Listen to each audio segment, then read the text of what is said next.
Bienvenidos a Cine Expreso, episodio 4, lo que aprendí de grabar un corto en el extranjero. Tu shot de cine. En algún punto tenía que decir tu shot de cine. Ah, sí, cierto. Pero bueno, tu shot de cine. Bienvenidos a Cine Expreso. Muchas gracias por estarnos escuchando. Muchas gracias por recibir de manera tan cálida nuestro podcast. Nos está dando mucho gusto que les guste, ¿verdad?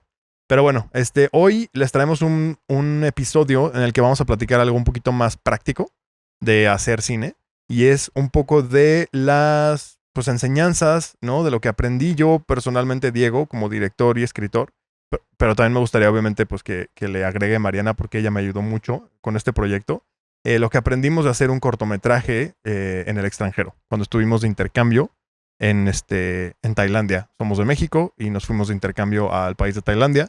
Y allá, en nuestro tiempo libre, sí éramos estudiantes, pero realmente no era un proyecto escolar. Era nada más que estábamos en un nivel de educación, por así decirlo. Éramos estudiantes, pero fue un proyecto pues completamente independiente de nuestras instituciones académicas y financiado por nosotros también. Entonces tuvo bastantes como retos por ahí. Pero bueno, aprendimos muchísimo, yo creo, en general de la práctica de hacer cine con ese proyecto. ¿Qué opinas, Mariana? Sí, definitivamente. O sea, éramos estudiantes y hacer cortos estudiantiles es difícil. Claro. No hay tantos recursos, no hay tanto experiencia ni conocimiento, pero al mismo tiempo, por ser estudiantes, te apoyan más. O sea, la escuela Claro. apoyó bastante, prestó salones, prestó equipo. Uh-huh. Y en general, por eso hacer cortos cuando eres estudiante es muy recomendado. Exacto. Shout out a Dennis y a Pat, nuestros maestros de Bangkok, que al enterarse del proyecto y al momento en el que me acerqué con ellos para pedirles ayuda, pues nos ayudaron muy bien. Nos prestaron un salón para ensayar con los actores y las máquinas para poder hacer un poquito del data management, Uh-huh. y copiar archivos, etcétera, etcétera. Y bueno, por afuera, gente profesional te ayuda, claro, de forma gratis o hasta o cobrándote poquito, pero exacto. Pues eres estudiante, entonces no saben que no hay presupuesto y ni deberían de como contemplar que es una producción con muchos recursos. Exactamente. Entonces, nada más como para dejar todo como súper claro de lo que estamos hablando, como les decía, cuando estuvimos en Tailandia en enero del 2017, grabamos un cortometraje que escribí yo, lo dirigí yo. Mariana me ayudó como primer asistente de dirección y productora. Uh-huh. Y es un cortometraje que yo escribí en inglés, pero lo traduje al tailandés porque tenía diálogos y personajes tailandeses. Y se grabó en Bangkok y en una ciudad que se llama Hua Hin, en una cueva que se llama Phra Nakhon. La pueden buscar ahí en Google, está muy bonita. Luego les pongo en los show notes una foto. Y pues sí, fue un cortometraje del que aprendimos muchísimo. Les voy a platicar un poquito de qué onda. Nada más vale la pena mencionar que es un cortometraje que nunca acabé. O sea, Uh-huh. Cuando digo que nunca acabé me refiero a que se grabó, se editó, pero nunca se acabó el sonido, ni la corrección de color, ni algunos efectos visuales que se tenían que hacer. Uh-huh. Entonces, se quedó un poco atorado en edición también, ¿no? ¿O no? Pues sí sí tuvo como un corte en algún punto de Uh-huh. todas las escenas, ya como puestas en secuencia. Pero definitivamente en donde realmente se truncó fue por el sonido. Uh-huh. Al rato los explico bien lo que pasó, pero hubo ahí un tema con el sonido que no, pues, provocó que realmente estuviera muy difícil acabarlo. Y muchas cosas de efectos visuales que ya como que realmente no vi la justificación para invertir en esos recursos de arreglar eso cuando el sonido no se iba a poder arreglar de manera correcta. Entonces sí, es un proyecto que no lo acabamos. Sin embargo, es un proyecto que creo que es muy válido todo lo que nos enseñó y vamos a hablar un poquito también de proyectos no acabados al ratito. Pero bueno, ¿por qué no vamos empezando con las enseñanzas, con las cosas que aprendí? Creo que lo primero que me quedó clarísimo fue que como cineasta estás constantemente buscando diferentes historias y diferentes cosas que contar, experiencias que te den material para tu trabajo. Y al momento de ver la oportunidad de poderme ir a otro país y no nada más eso, pero poder hacer un proyecto personal, me di cuenta y la analogía que uso es como si el mundo fuera como buffet enorme, lleno de diferentes como mesas, lleno de diferentes como platillos.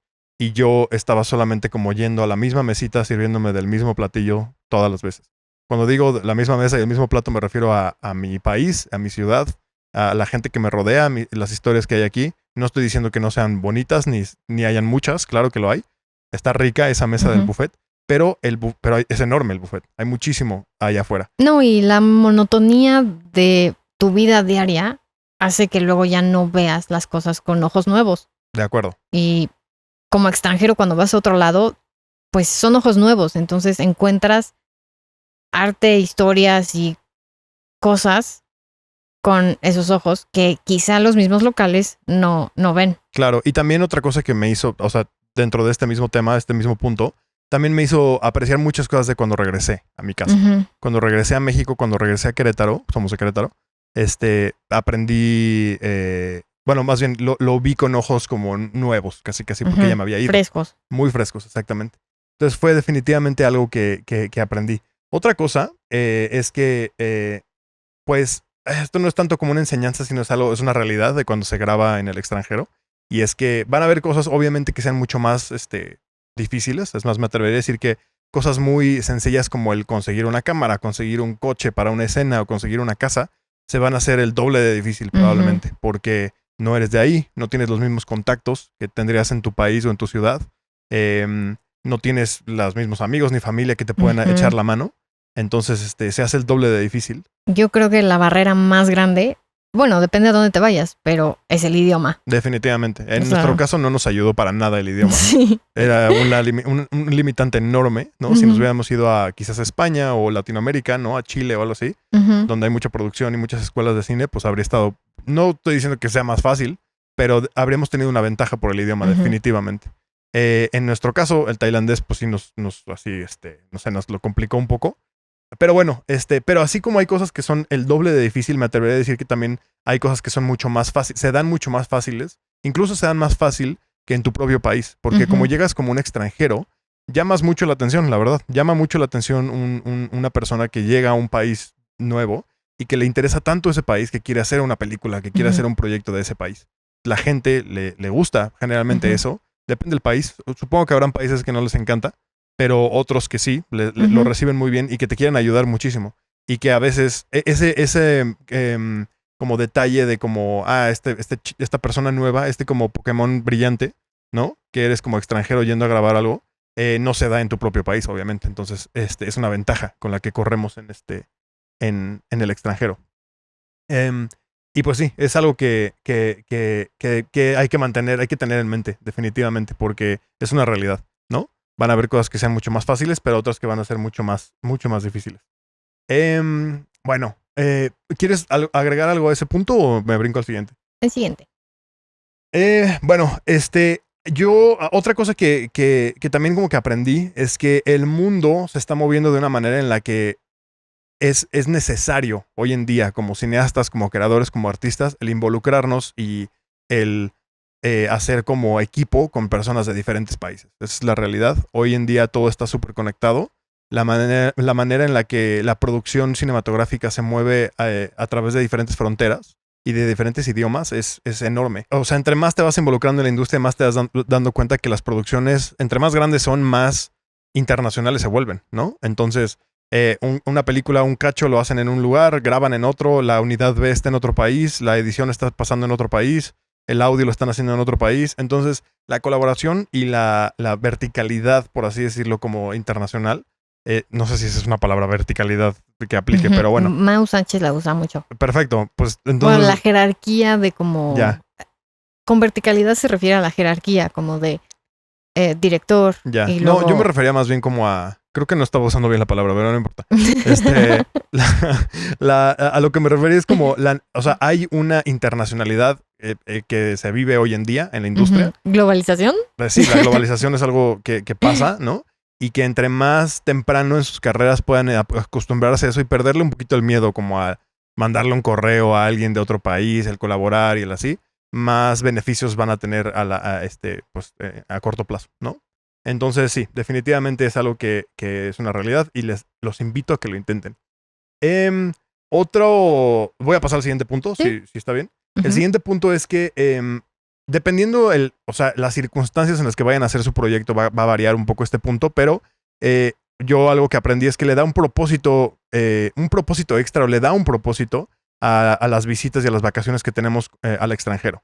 Y más allá que nada más andar turisteando. Obviamente andar de turista, nada más el andar de turista te puede dar muchas ideas para películas, puede ser como muy productivo de alguna manera como artista, pero el tener como meta el hacer un proyecto hace que entonces investigues muchísimo más del lugar, investigues mucho más de la cultura, investigues de las personas, quieras conocer personas locales, quieras colaborar con personas, llegarlas a conocer, salir con ellos.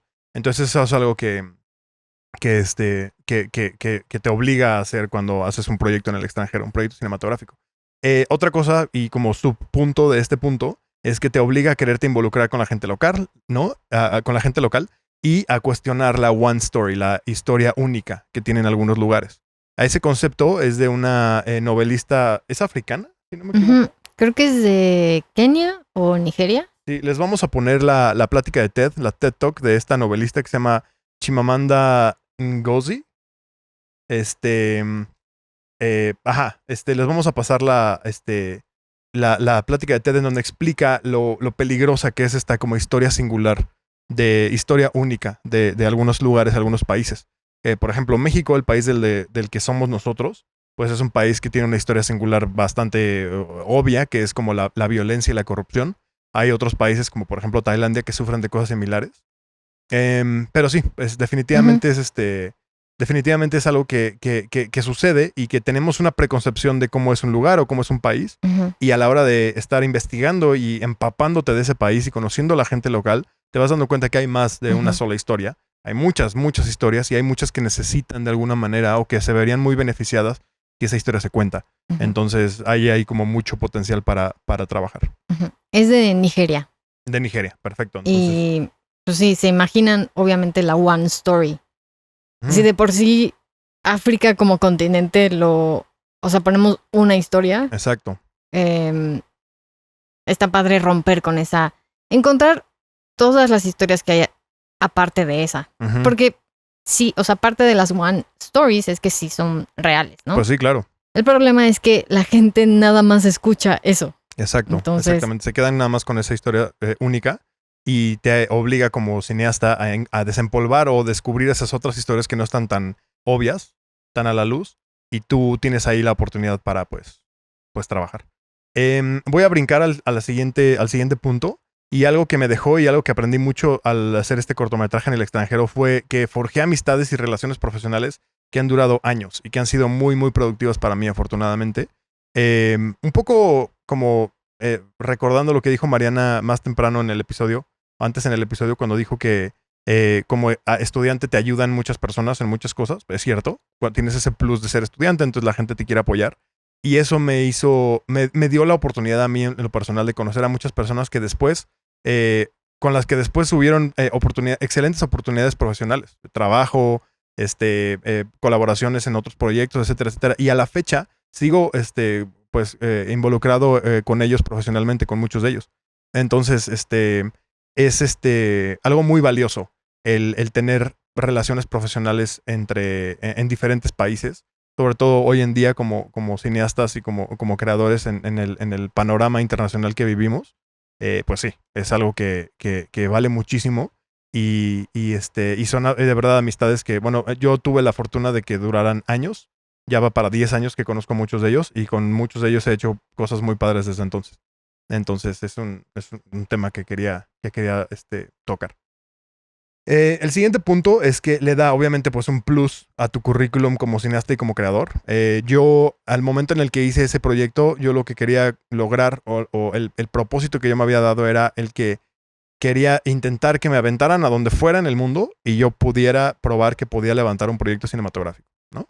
Y pues se logró, de alguna manera. No se acabó el proyecto, pero sí se logró levantar y sí se produjo. Es lo que aprendí de grabar un corto. Exacto. No de terminarlo. Exactamente, como dijo Mariana. Entonces sí, cuando hice eso, no me esperaba que una de las consecuencias que hubieran fuera que se me iban a abrir muchas puertas por eso mismo. Hubieron varias personas que quisieron colaborar conmigo después solamente por el hecho de que tenía ese como detalle en mi currículum, de que no había tenido como, entre comillas, como el miedo de atreverme a hacer algo así. Y es muy valioso, porque entonces te diferencia muchísimo de otros cineastas, de otros directores, de otros creativos, y te permite el tener oportunidades muy interesantes. Entonces, sí, le da un plus a tu currículum. Regresando un poco más como ya prácticamente a las enseñanzas, el siguiente punto que quería tocar es que, bueno, a mí me enseñó muchísimo a ser muy práctico, a resolver problemas de una manera muy eficiente y sobre todo, y más que otra cosa, a comunicarme de manera muy efectiva, muy clara. Cuando estás en un país como Tailandia produciendo un cortometraje personal, estás colaborando con personas con las que muchos de ellos no cachaban algunas de las referencias que yo tenía de cine. Sobre todo de cuando yo tenía como referencia alguna película mexicana o cosas así, ellos nunca los habían visto. Entonces, yo tener que buscar la manera de comunicarle al crew, a los actores, lo que quería como director, me obligó a tener que ser de una manera muy claro, muy, muy claro, y hasta dibujar algunas cosas, o sea, buscar la manera para comunicar mis ideas de manera eficiente. Entonces eso fue muy útil. Y pues como decía, hay muchas limitantes y de por sí haciendo cine hay limitantes todo el tiempo, haciéndolas en un país como estudiante, sin dinero y con un lenguaje que no conoces, pues los problemas están por todos lados. Entonces te enseña a ser muy práctico. Y si de por sí va a ser un problema, te enseña como a reducir esos problemas para a la hora que planeas todo y pensar todo y planear todo de una manera de que se pueda hacer de la manera más efectiva, ¿no?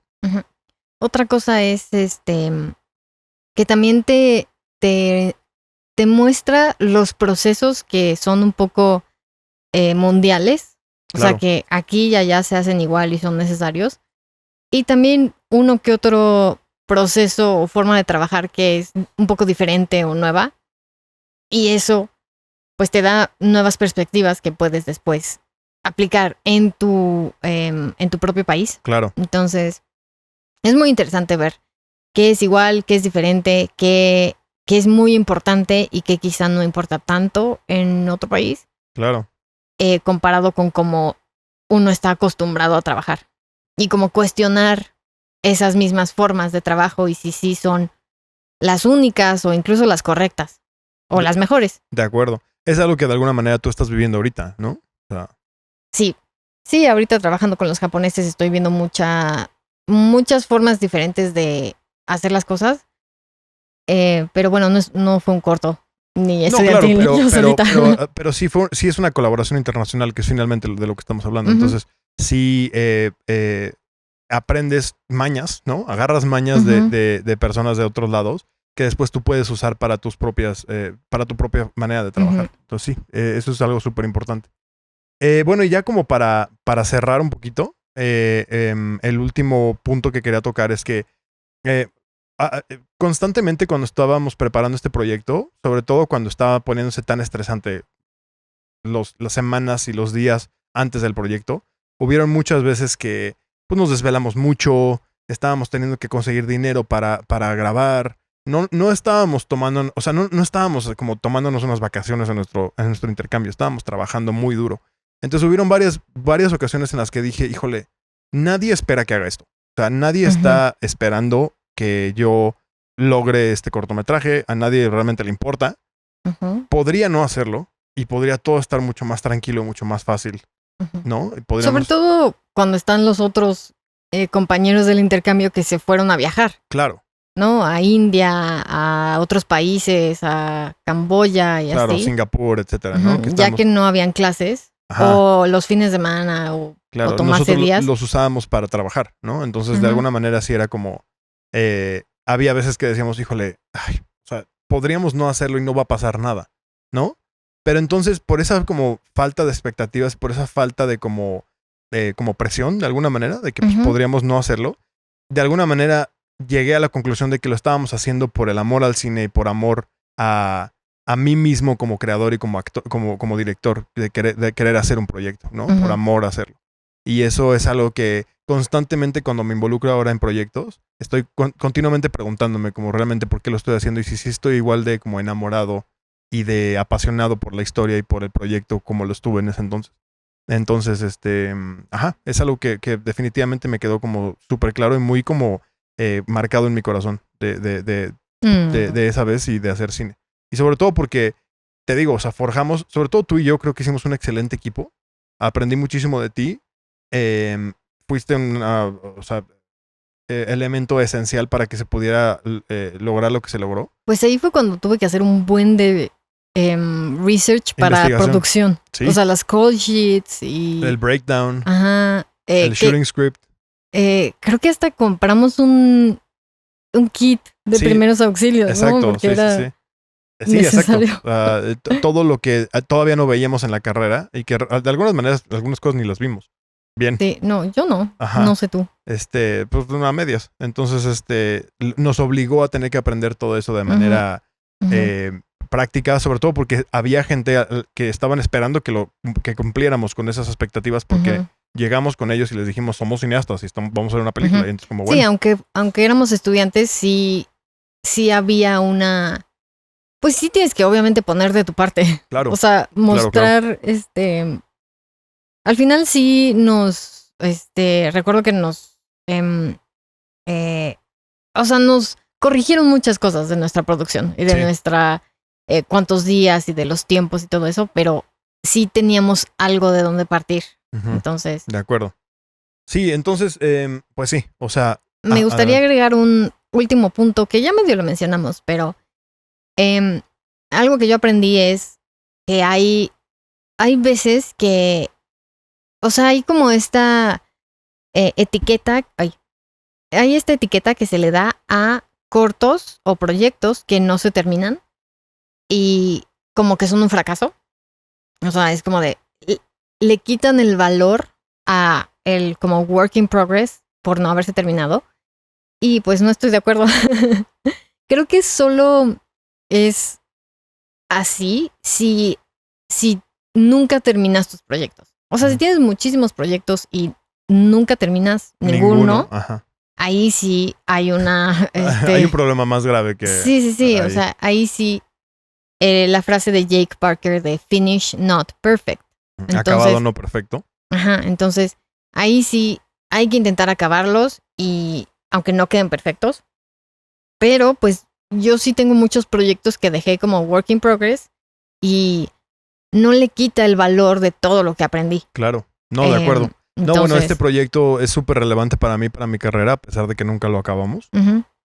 Y lo tengo muy, o sea, muy, muy cerca de mi corazón, muchas cosas. Y esto es para que, pues, se atrevan a empezar y a intentar hacer proyectos. Aunque no sea, eventualmente chance no se acaba. No estamos diciendo que no intenten acabarlo, ¿no? Yo de verdad intenté muchísimo que poderlo acabar. Al final no se pudo y al final sí tomé la decisión de mejor ya como avanzar a los siguientes proyectos, ¿no? Entonces, sí, al final, pues, uno decide si quieres acabarlo, si no, o si ya no. O sea, bueno, está la pregunta, ¿lo terminarías ahorita o...?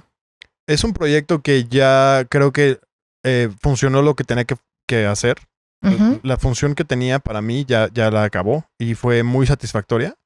Y más bien estoy interesado en tomar todo lo que aprendí de ese proyecto y usarlo en los proyectos que siguen, la verdad. Yo no lo acabaría ya ahorita. Publicaría como un corte, chance. Ahí tengo fotos del behind the scenes que me encantan, que puedo subir. Muchas cosas que podría como celebrar de alguna manera. Pero realmente yo creo que ya rindió lo que tenía que rendir. Obviamente me duele y me gustaría haberlo acabado.